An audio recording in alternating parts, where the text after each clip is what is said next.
Welcome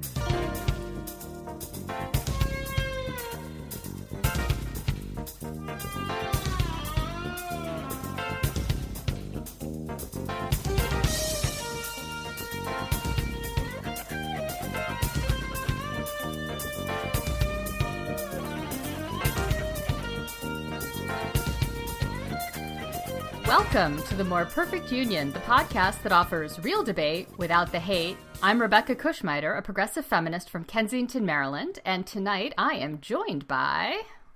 DJ McGuire, a conservative feminist from Suffolk, Virginia. Warning, I am sober tonight. And Greg Matuzak, a common-sense liberal who's wearing his impeachment pants from Cincinnati, Ohio. And we have a special guest tonight. Please introduce yourself. Hello, Sarah Beth Bowmaster, a Gen Z feminist at Pennsylvania State University. And Sarah Beth has recently come on board our small but mighty team as our social media outreach specialist, and we are so excited to have her on tonight. Kevin is still on his grand tour of Europe with his lovely fiancée, Jess. We are expecting him back next week if he ever leaves Paris. I believe he's quite happy there. Oh, yes. But you can follow us on Twitter at hashtag MPU Podcast and on Instagram at MPU Fan Club. And now, Sarah Beth, I'm going to put you on the spot. Tell us a little about yourself. All right, so like I said, I'm at Penn State University in the middle of Pennsylvania. I'm originally from Central PA, so I'm not far from home here. I'm a political science and women and gender studies major, which just changed this week, which I assume will change probably 5 or 6 more times before I graduate. I really want to study abroad soon. That'll be fun. Hopefully I'm doing that next year or the year after. Well, You I can might ask be in Kevin all Ireland, about it. actually. Kevin told me to talk about this. It was one of the things he was really interested in when I talked to him. I may be going to Ireland to make a documentary about the Irish Citizens Assembly, which is really cool, and everyone should look them up.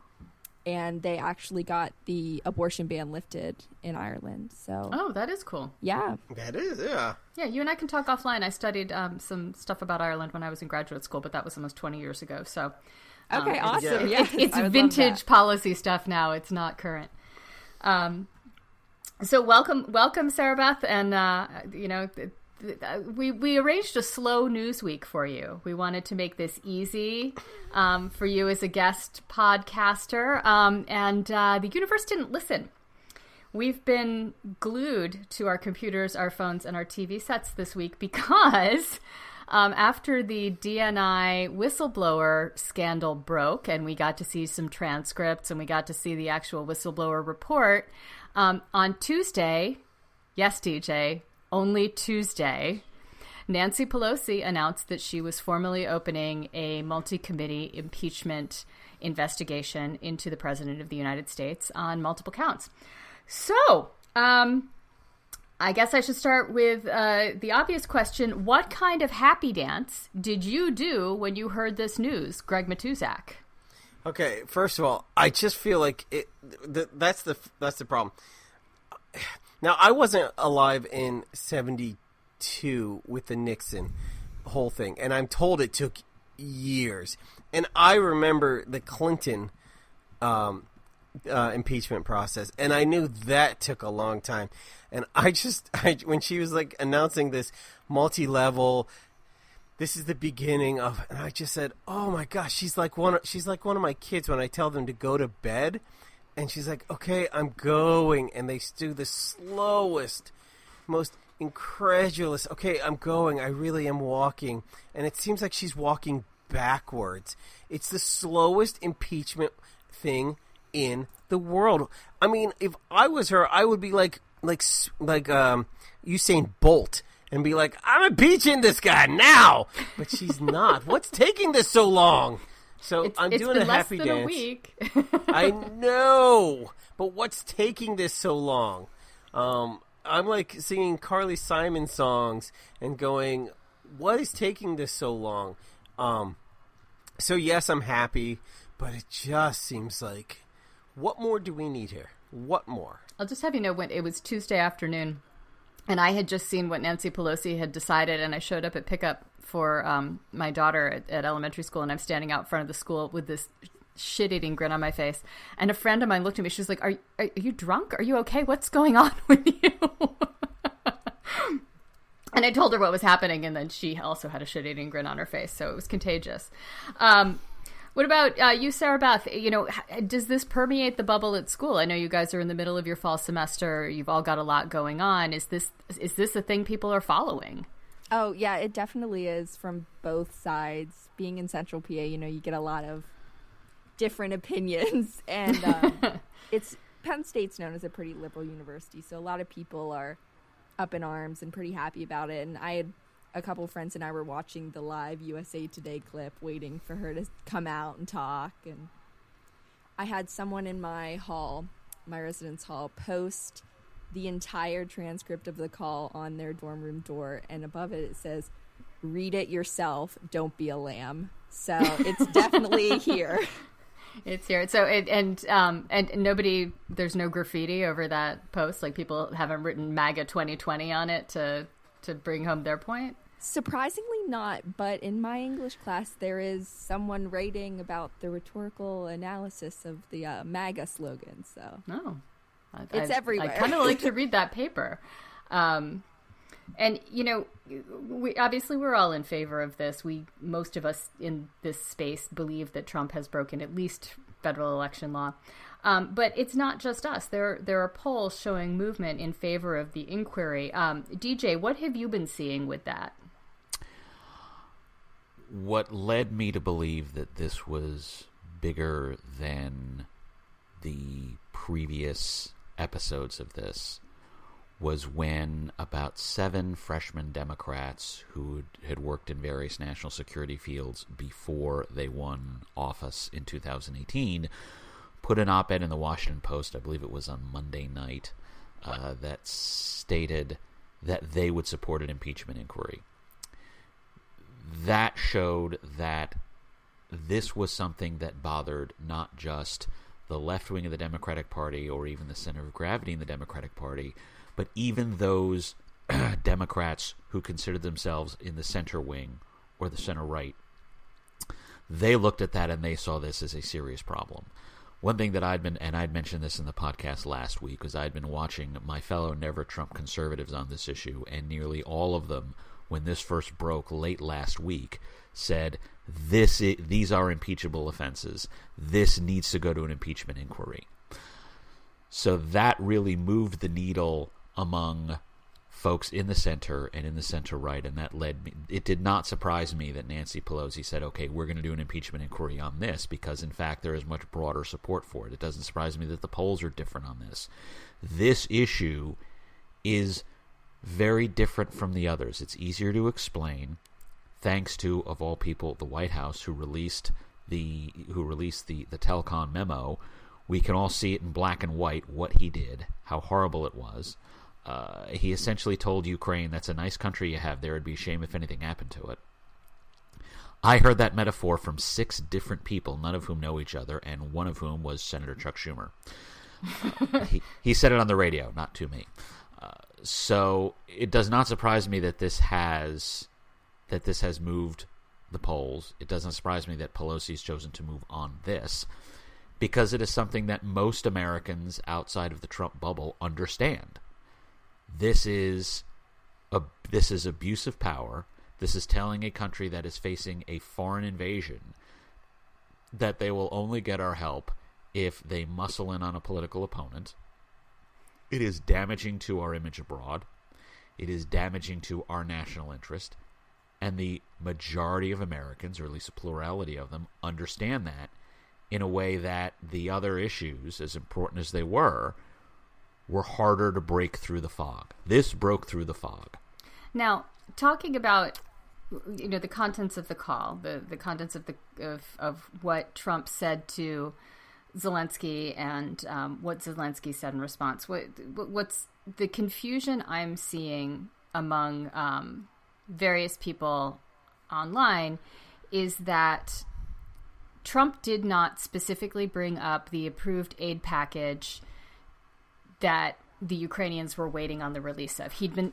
Congress had approved it months ago. He had been holding up release, even though the DoD had signed off that the Ukraine had made sufficient anti-corruption provisions, and the money should have been forthcoming to the Ukrainian government. Trump didn't mention it specifically, and people, some of the reporting has been, Trump just held it up within the past few days, but that's not exactly the case. The money has been appropriated, which is something that the Ukrainian government knew and had been confused about why there was a delay in the months prior to the call. And Trump didn't have to say, I'm still sitting on your money. Ukraine knew it. And they were probably in a pretty desperate moment to be saying, oh, yes, sir, we know you support us, sir. We want to buy some javelins, sir, which sounded to me like Zelensky was promising Trump that he would turn around and spend our money on our weapons that we would sell him, that he would purchase with our money. So, there was this power imbalance in the call. Trump had the bag of gold in his hand and was just dangling it over Zelensky's head. Is that the impression the rest of you got as well? Greg, is that what you were interpreting all of this as? Oh, it's almost impossible not to interpret that.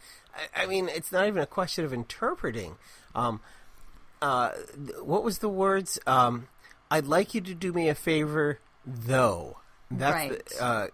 And that's the thing, though. That you don't say things like, "Hey, I'd like you to do me a favor," though. That implies that for this you get that, and they were just talking about those things. I mean, that's crazy talk that it's not quid pro quo. It's crazy talk that it's not pushing his personal agenda. It's crazy talk that, and anyone who says otherwise, they are literally putting their jobs and their own personal convictions in front of America, so their own checkbooks, which is sad that we've gotten to that point. Now, go ahead, DJ.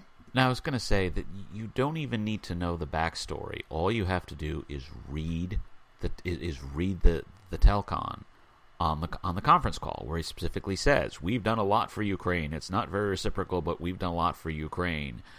And then later says, "I want you to do us a favor, though." It is abundantly clear to anyone looking at that in black and white that Donald Trump is basically saying, "Look at all the nice stuff that we've done for you. Now we want you to do something for us." It is obvious, and that in and of itself is damaging and dangerous enough. Now, the word treason is getting thrown around a lot. Trump hasn't actually said treason yet, but he's accused the whistleblower of being something like a spy. Weld is saying, Bill Weld, who is running against Trump in the Republican primary, is saying that it's treason and Trump should be executed. Would you guys go that far? DJ, you deal with military folks. The word treason carries a lot of weight. Is that the right word for the crimes that were being discussed? I don't think so. That is a bit of a stretch, and Weld probably went a bit too far. The word treason is thrown around far too often. Unfortunately, had Shakespeare heard of Twitter, he would have never said treason never prospers, because treason prospers quite well on Twitter. But the fact of the matter is, no, this is not treason. This is damage to our national security, damage to America's interest. But what Donald Trump did was not treason. It is, however, criminal behavior. That is the case. So I'm going to stick a pin in it, and this is why. So he took this conversation, and maybe I'm jumping a couple pages here. You know what? Go ahead, jump. This rundown's all over the place. We could jump over it and still not come to the end. I will be the crisscross of this group here. Because if anything makes Rebecca laugh, it's late 80s, early 90s hip hop references. Anyways, so are you talking about your college band again? No, there actually was a group. He wishes Criss Cross was his college band. Yeah. So, they took this conversation and then they put it in a private, secured server. Once again, servers, if we've learned anything from government, servers always get you in trouble. But anyways, this private secure server, which will now no one can see because, and we've told it's not classified information, but for some reason, someone thought, like, this is hot stuff. So, what else is in there? Well, we know all of Trump's conversations with, wait for it, Putin is in there, which no one's allowed to see also and or hear. And this is where I put a pin in it, because we're going to see the end results. Mark my words, and this is not one of those DJ predictions. Thank you. This is going to be one of those things where we will see in that server, and I'm not saying we as in us four, but like Congress, and they're going to say, oh, well, this is what's on that Zelensky. This is the actual recording. And then they're going to say, what's that like lurking in the corner? Oh, that's the Putin one. Let's hear that. Oh, that's treason. That's bad stuff. So it's not treason yet. So let's put a pin in that treason we can bookmark the treason for later. But when you say we are going to see these conversations and what's on the server, no, we, the four of us here today, and Kevin, are not going to see it. The members of the committees on intelligence may see it because there is nothing so classified that they're not allowed to see it. Adam Schiff assured me of this while he was on Maddow this week. But that server is not something that the Trump administration set up for their own, jollies. This is something that has existed in the past. It's for code word level security.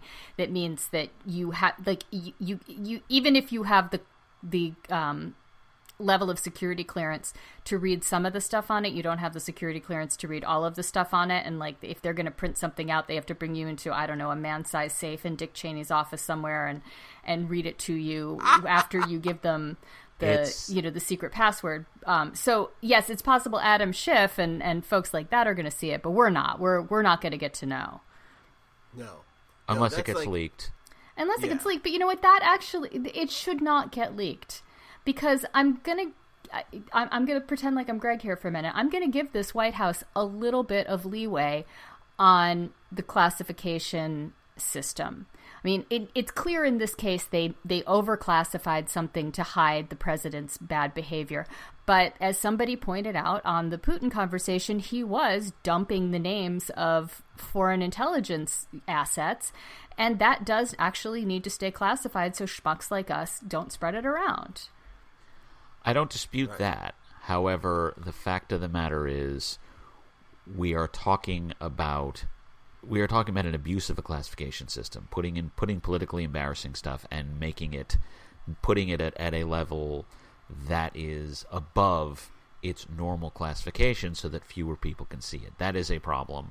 And in fact, we now know, or we have now seen reports that as part of that conversation with the Russian ambassador and the Russian foreign minister back in 2017, where Trump revealed Israeli information, he also said that he's not really worried about Russia interfering in the 2016 election because, we do that with other countries, so isn't that wonderful?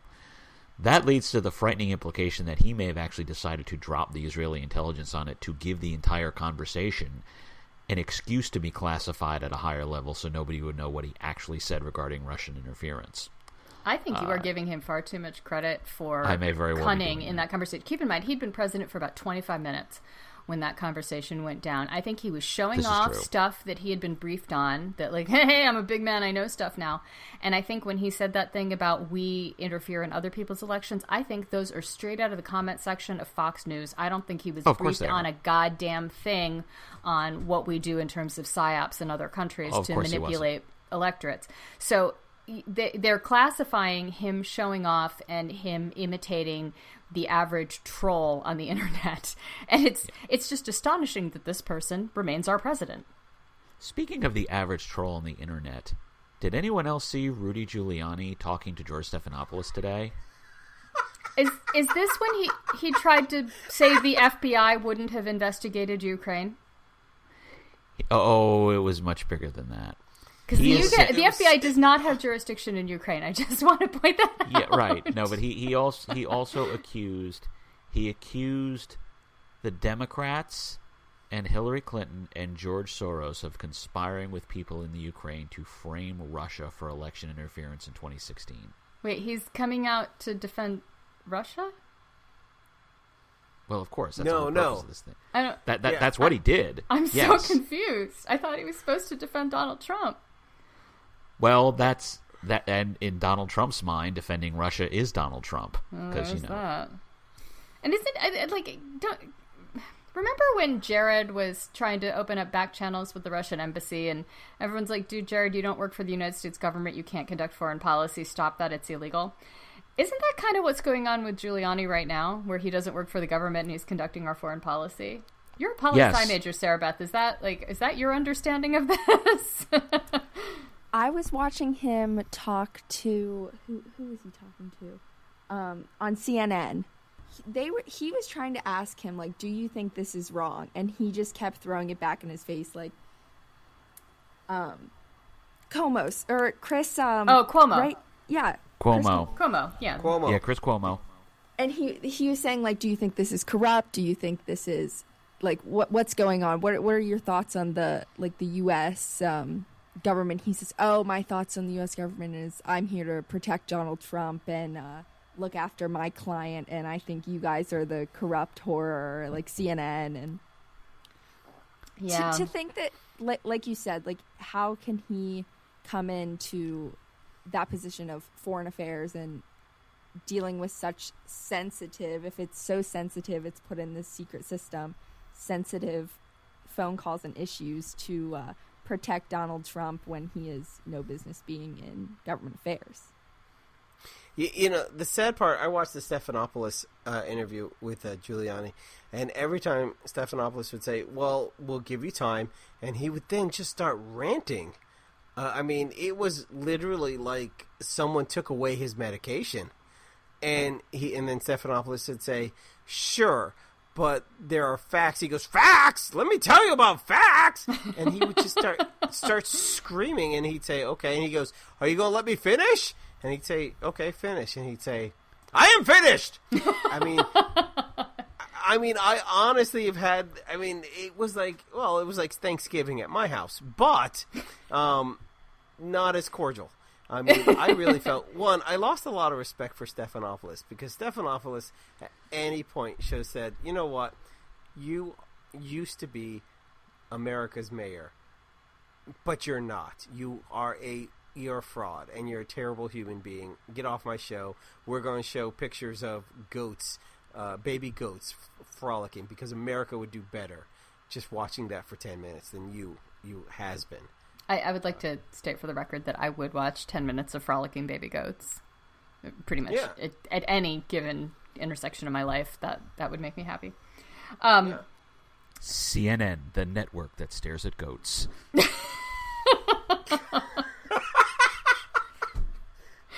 So,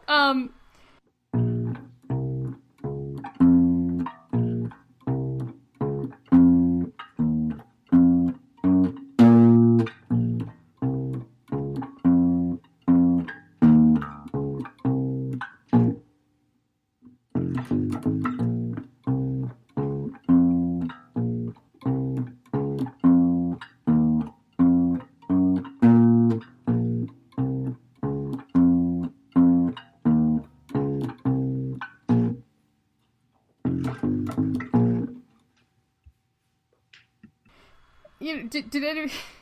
I have a bullet point here. I'm not even sure how to segue into this, and I wrote the bullet point, so you'd think I'd be better at this. It says, D&I McGuire hearing Nunez says Dems want nudes of Trump. Do any of you want nudes of Trump? Wait, what? Is that on anyone's Christmas list? No. Which Trump? Donald. No. Yeah. Apparently Nunez brought up, like, Schiff had fallen for a scam of I don't know, somebody pretending to be a tabloid reporter offering up nudes of Trump. Pretending to be Russians. Yeah. But, you know, I feel like on the Republican side, Joe Walsh fell for Borat. So, you know, like everybody makes mistakes. Hang on here. Schiff didn't fall for it. What he said was, oh, that's interesting. Just whatever you send me, we'll send to the FBI. That was pretty much it. Oh, that's the correct answer. Yes. Yeah, so, I mean, he fell for it and that he assumed they were who they said they were, but it wasn't like he was saying, oh, yeah, we'll exploit the heck out of that. It's just, okay, well, bring on whatever the you give nudes, to me, we'll give baby. to the FBI. Yeah, but, yeah, and so Nunes was accusing the Dems of all wanting nude pictures of Trump, and I think I speak for all of us when I want to say Devin Nunes. That is the furthest thing from the truth. Now, the New York... Yes, mushrooms are not worthy of discussion on this program. All right, I need to stop. Is there, okay, besides maybe Jim Jordan, okay, can we think of anyone in Congress dumber than Devin Nunes? I mean, seriously. John Ratcliffe. Yeah, Ratcliffe. Yeah, but the three of them are like, they're the Three Stooges. Seriously, I mean, do they have, like, notes? Like, does someone pin, like, a note, like, underneath their tie that says, don't breathe in, breathe out, inhale, exhale? Because I'm sure they forget, like, several times a day. Yeah, their chief of staff texts them every once in a while. Yeah. Breathe out this carbon dioxide, boss. Oh, jeez. Those guys are dumb. Now, one of the big mysteries that is ongoing this week is the identity of the whistleblower, and I don't want to engage in any speculation here, and I'm going to shut down any speculation because I think it would be to the detriment of the individual who was the whistleblower, just in case any of us are psychically right. But the New York Times didn't feel that way, and in terms of journalistic ethics, publishing speculative details about who this whistleblower is seems unsafe. DJ, what are your thoughts on the New York Times doing that? The First Amendment lets the press do a lot of things. I hate that as First it should Amendment. Be. No, as it should be. Oh, no. I like that First Amendment. Good point, DJ. It does not mean they always should do them. I would consider what the New York Times did here to be a mistake, particularly in light of what Trump has been saying about the whistleblower, how he is now demanding to be able to confront him after he accused Adam Schiff of fraud and treason. Yeah, that's who we have in the White House, folks. Fun. Well, and he was threatening to execute the whistleblower. He did drop some hints about that, but again, this is just more evidence that what they came up with was unwise. All right, and Sarah Beth, you want to jump in, or do you want me to tell DJ how wrong he is? Yeah. Wait. I agree with DJ that it was out of line. It was unsafe. It was unsafe. Back to what Rebecca said. The fact that things like these have been happening within the Trump administration the whole time. And, now we have this whistleblower coming out. What if this gets blown over like so many other things have, and it happens again and we don't have the next whistleblower because of the unsafe situation that they've been put in? Okay. I'm just going to say this right now. Sarah Beth, you were my favorite feminist on the show up until about 2 seconds ago. Not anymore. I'm just going to say that. So let me just put this out there. One, it's tough to come out and be honest, but two, first of all, I love the Old Gray Lady. I think, the Old Gray Lady, and I, best crossword puzzles in the world. So, but three, until there's an identity and until this person will, and I do believe that whistleblowers have the right to be private and anonymous. I do think so. But these attacks, and until we find out that this person is completely moral, upstanding, and had the right views, their attacks will stand. So the sooner we find out that this person is probably a national hero, blah, blah, blah, blah, blah, blah, then they won't stop, and we will find this out because this person is a national hero, period. Okay. But Greg, that's more likely to make him a martyr in 2019. Let's be honest here. That's how it is. And also, we don't know who this we do not need to know who this person is. We just we know that they're willing to talk to the House. We know they're willing to talk to the House Intelligence Committee. They're willing to do that in closed testimony. That Adam Schiff, I believe, mentioned that this morning. But the fact of the matter is, nobody knew that Mark Felt was Deep Throat for 30 years. right? That didn't stop that from rolling forward. And in fact, I'd go so far as to say that if it had been revealed that Deep Throat was Mark Felt in 1973 or 1974, it is quite possible Richard Nixon would have survived Watergate. Because then it would have been... Yes, because then it would have been an argument of, oh, he was just one of the old Hoover holdovers. He didn't like the fact that L. Patrick Gray was around. Can we really trust this guy? Blah, blah, blah. Nixon's defenders would have been on him like white on rice. And it would have turned it into... It would have given an entirely different spin on that informant. I mean, it was one of the last things I talked to my parents about before my dad unfortunately passed away, and it was one of the things because he knew who Mark Felt was, and he was like, "Oh, wow, that puts a whole different spin on that now, doesn't it?" Well, Richard Nixon could very well have survived Watergate had we known it was Mark Felt. We don't know who the whistleblower is, and it doesn't matter. I'm sorry, Rebecca. It doesn't matter because though. That's a big kind of if. One of the differences between Deep Throat and this whistleblower is who they went to. This whistleblower went through the government and used the systems of inspectors general and so on and so forth, whereas Mark Felt went to the press. So it's it's almost two different stories. Yes. But at the same time, Mark Felt was coming out at before the existence of Reddit. There's no one on 8chan who was there to threaten to kill Mark Felt. But in both cases, anonymity does change things. DJ's correct on that. So moving forward, it does appear, right now we've got more than 218 members of the House of Representatives who are on board with the impeachment investigation. We can assume that means that they will vote through articles of impeachment when they're finally filed, which means that impeachment is a parallel to indictment. So the House could vote to indict Trump on a yet-to-be-ascertained list of crimes, and he would go to trial in the Senate. That would be the second phase of impeachment. And we're not totally clear on what the Senate will do, but it doesn't appear that they can really do nothing, or they really intend to do nothing, although we're talking about Mitch McConnell here. So, Greg, what do you predict happening with the Senate? Oh, I think it will party lines. I think actually one or two, but I mean... Well, do you think they'll even hold proceedings, or will they just hold some sort of pro forma unanimous consent to dismiss kind of thing? If it's unanimous consent, Democrats will object. That won't work. Yeah, well, it's true.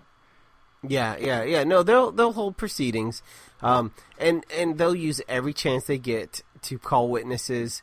I mean, there are rules to the proceedings, and they'll call and try to make it like not about Trump, and they'll try to use that time. They're good at this, but it will still, it will end up how they know it will end up. They've invested too much of their time.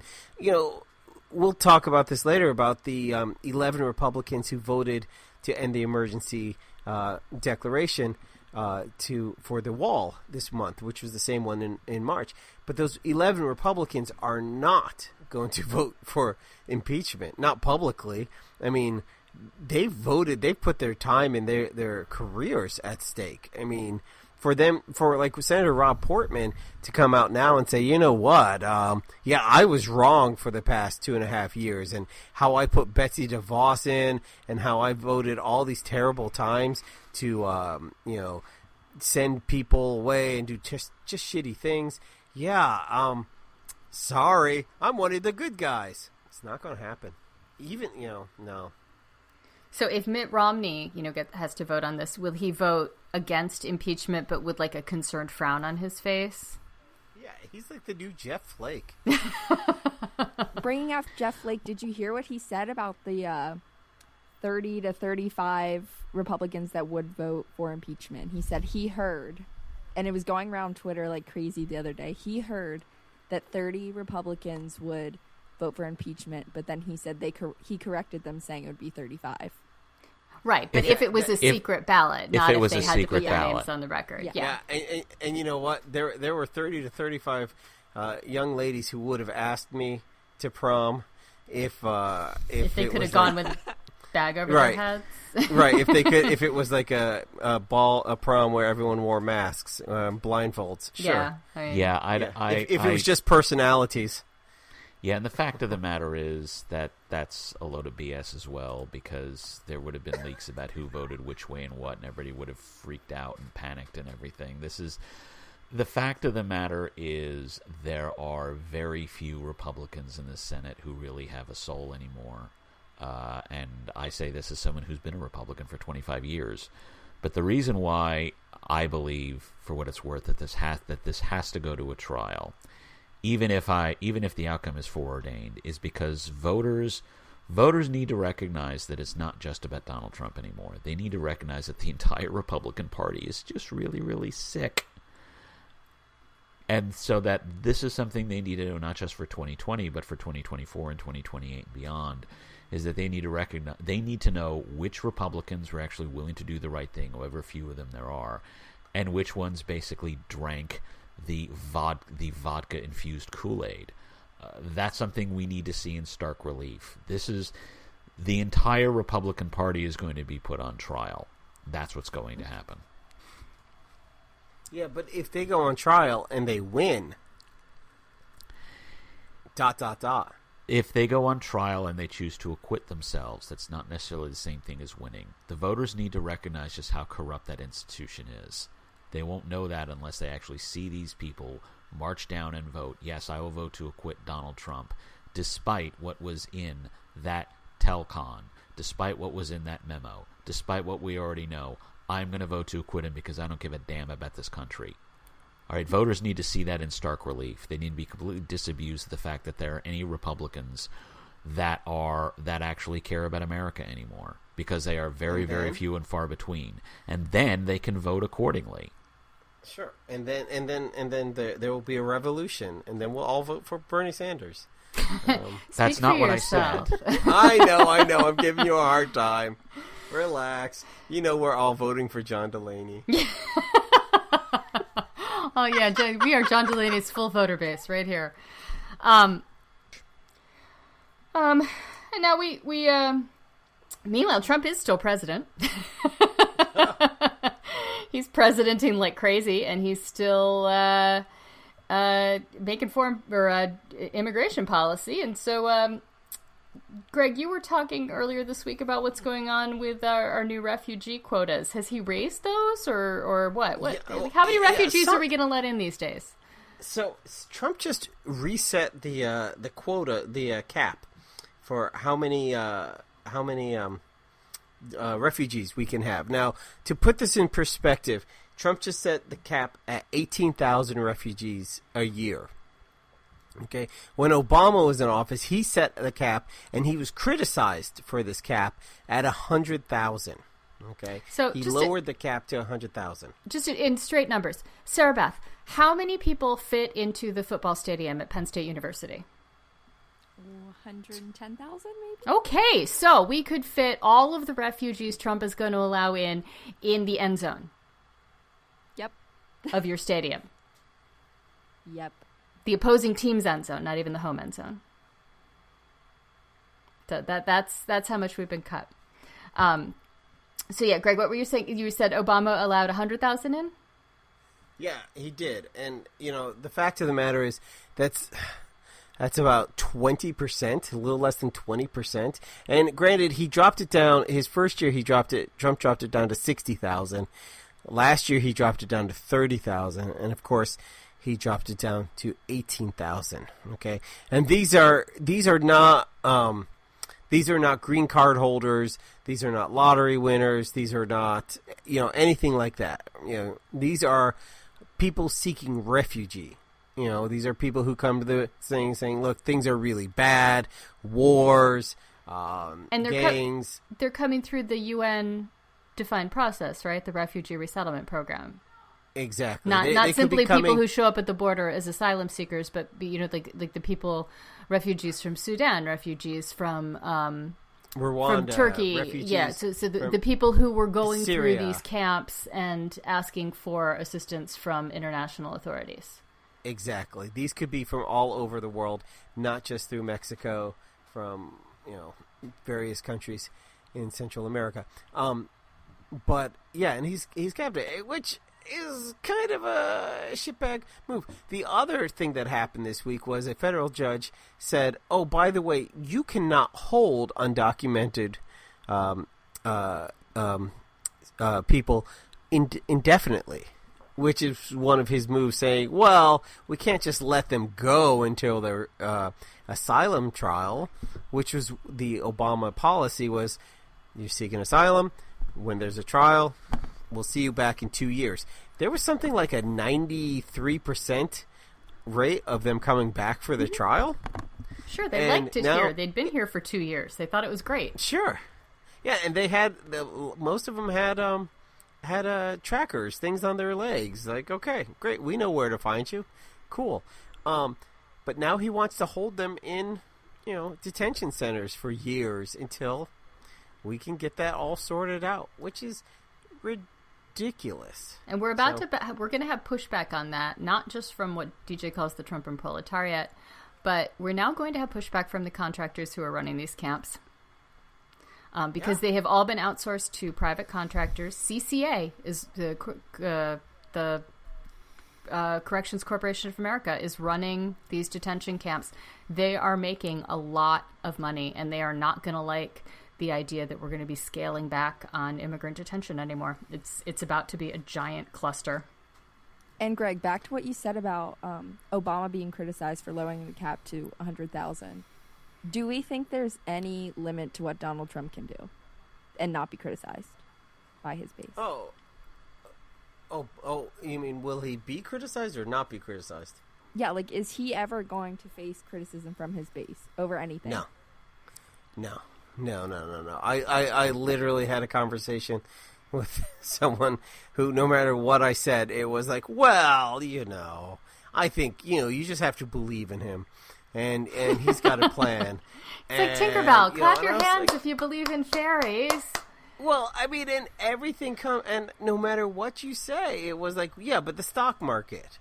And I was like, what does the stock market have to do with immigrants and unemployment? And they would just throw out these random, they might as well have said, the moon is made out of green cheese. And, I noticed that you've got, I noticed that your beard is gray now. I mean, just random facts that had nothing to do with anything. They will just anything to say that they were not 100% completely wrong. So, well, it took me a long time. And I know it took DJ a long time to admit, hey, I was a Republican. This wasn't easy. I'm no longer a Republican. It took me a long time to admit that Clinton was a bag of shit. Bill Clinton, not Hillary. And it did. And I defended him for a long time, and I made up a lot of excuses. Maybe it was. But I was also, 22, 23, 24? I was young. No offense, Sarah Beth. And I was like, sure, I'll believe anything. No offense, Sarah Beth, but I have some land to sell you later. Well, we were young, and it was before the age of Twitter. There was only one 24-hour news network. We just didn't have the quantity of information that we have now to make these assessments. But we are still making an assessment about the Democratic candidates. There is still a Democratic primary. John Delaney's even still in it. And, nothing major has happened this week, except all the candidates except Tulsi Gabbard were all for impeachment. And now suddenly Tulsi's for it, too. What happened with her? Anybody paying attention to Tulsi this week? I think Assad told her it was okay. Yeah, she got the message from either Moscow or Damascus that now is not the time to break cover. Okay, my mom just was on a trip to New Hampshire, and she said she saw one giant Trump banner and a bunch of Tulsi signs, and she was wondering if it was just because Tulsi had been there. Did she give up on Iowa and now she's in New Hampshire, or do people actually really dig Tulsi? Because I'm hearing that Midwesterners like her a lot. Greg, are you finding that to be true? No. Okay. No. Because I'm hearing that, No. like, pro-military, Midwestern male Democrats think Tulsi's all that. Nope. Nope. Okay, so not in Nope. Southern Ohio. Is Tulsi gaining any footholds where you are, Sarah Beth? Nope, no one talks about her. No one even Okay. cares. Okay, so so she really is polling well below, 3%? And we shouldn't... No. It's I mean, accurate. if we're really into, like, Amy Klobuchar would destroy her as far as, like, male, military, blah, blah, blah, that kind of group. But even still, they like Kamala Harris for that whole, I will bust you, for smoking pot type thing. She will bust you. She will bust you for skipping yeah. school. Kamala Harris is not here to play. Tulsi's constituency continues to be male pro-military Russian bots. And they still aren't allowed to register to vote for now. Now, in some of the polling, like we saw last week that Warren took the lead in the Des Moines Register poll, and I think now various other outlets are saying that Warren is the front runner. But I'm wondering what this is going to do to shift sympathy for Joe Biden among Democrats. Like, look at poor, persecuted Joe Biden. Do you think that's going to be a factor? DJ, any thoughts? I fear what is more likely is that Biden will end up taking a hit from this. The notion that he is the most electable Democrat will be damaged. I think he will actually lose some support. I think a number of the other Democrats are going to try to play the same game that the Republicans did in 2016, which is let Trump knock out one of my rivals and then let me get a shot at Trump and I'll easily wallop him. And that's not the way it works. And frankly, this is nothing that, Joe Biden, his campaign now has a challenge and they have to deal with it. The one advantage Biden has is that I think a lot of the other, with the exception of Bernie Sanders, just about every other candidate's support base would likely go to him instead of Elizabeth Warren if those candidates backed out based on their issue sets and such. But that is not something that would be obvious for at least another 2 to 3 months. So the question is Joe Biden smart enough to do what John Kerry did in 2004, which is let Howard Dean take the lead and then fizzle out? Granted, Elizabeth Warren is not Howard Dean. Yeah, I was going to say. Or is he going to end up fading like Hillary Clinton did in 2008? And that is still an open question right now.